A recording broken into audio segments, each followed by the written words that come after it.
चलिए मैं आज आपको सिंपल प्रेजेंट या प्रेजेंट इंडेफिनिट पढ़ाता हूं, बहुत ही सिंपल और आसान तरीके से। चलिए पढ़ते हैं।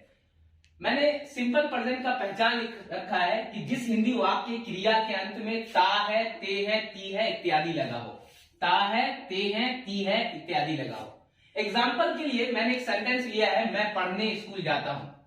तो सबसे पहले हमें यह पहचानना है कि इसमें क्रिया कौन है और सब्जेक्ट कौन है। तो क्रिया को सिंपल भाषा में काम बोलते हैं। सिंपल भाषा, इसमें काम क्या हो रहा है? जाने का काम हो रहा है।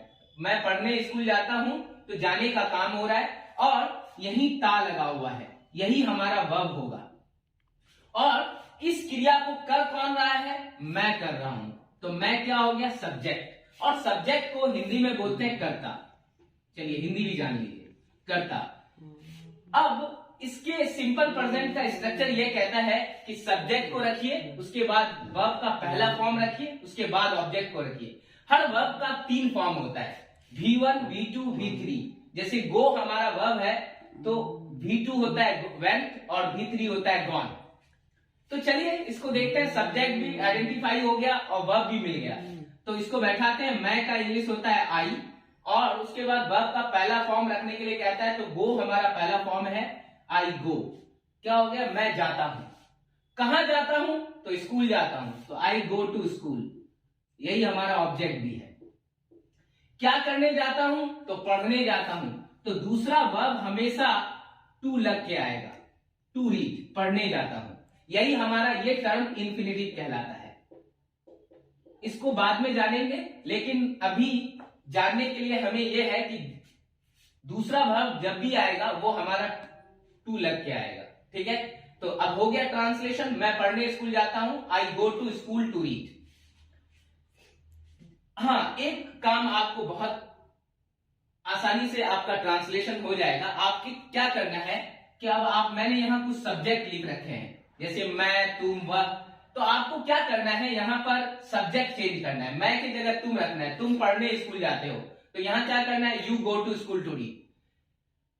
वह स्कूल जाता है तो ही गोज टू स्कूल। हाँ, he goes to school to read. यहां एक चीज सीखने की बात है कि ग्रामर का रूल कहता है कि थर्ड पर्सन सिंगुलर नंबर के साथ वर्ब में हमेशा एस लगता है। चलिए इसको देखते हैं। चलिए सीखते हैं फर्स्ट पर्सन, सेकंड पर्सन और थर्ड पर्सन।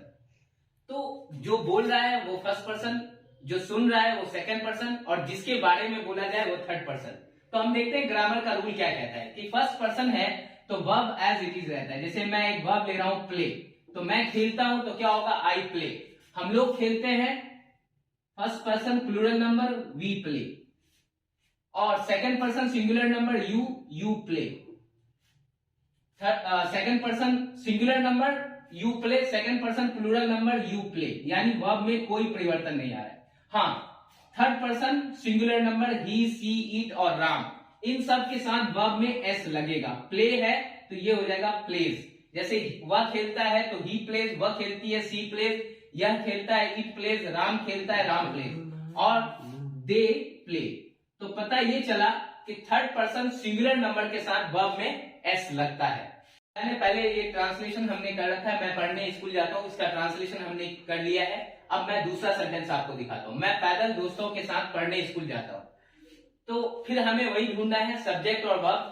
जाना, यहां जाता है, ता लगा हुआ है, यही हमारा वर्ब है। और जा कौन रहा है? मैं जा रहा हूं, तो मैं हो गया सब्जेक्ट। और स्ट्रक्चर क्या कहता है? Subject plus V1 plus object. पहले सब्जेक्ट को रखना है, रख दिया।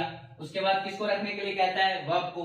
तो जाना हमारा वर्ब है, गो, मैं जाता हूं।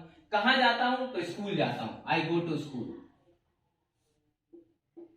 क्या करने जाता हूं? पढ़ने, तो टू रीड। किसके साथ? दोस्तों के साथ, तो विद फ्रेंड्स, विद फ्रेंड्स। और कैसे जाता हूं? पैदल जाता हूं, तो ऑन फुट। अब मैंने यहां पहले भी बताया था, अब आप क्या करेंगे? सिर्फ सब्जेक्ट चेंज करेंगे। यहां रखेंगे तुम पैदल दोस्तों के साथ पढ़ने स्कूल जाते हो, तो you go to school to read with friends on foot. वह पैदल दोस्तों के साथ पढ़ने स्कूल जाता है, he goes to school to read with friends on foot. तो आपको सारे सब्जेक्ट्स के साथ प्रैक्टिस करना है, वो भी बोल के। तो आप देखेंगे आप कुछ ही दिनों में ट्रांसलेशन आपके लिए आसान हो जाएगा और आप धीरे धीरे फ्लुएंट भी हो जाएंगे। आज मैं आपके लिए एक सेंटेंस छोड़े जा रहा हूं, आप इससे प्रैक्टिस करेंगे। मैं सीखने की कोशिश करता हूं, ठीक है, जिस तरह से मैंने बताया ट्रांसलेट करने का तरीका, और ये सारे सब्जेक्ट रखकर आपको प्रैक्टिस करना है। ठीक है, मिलते हैं नेक्स्ट वीडियो में।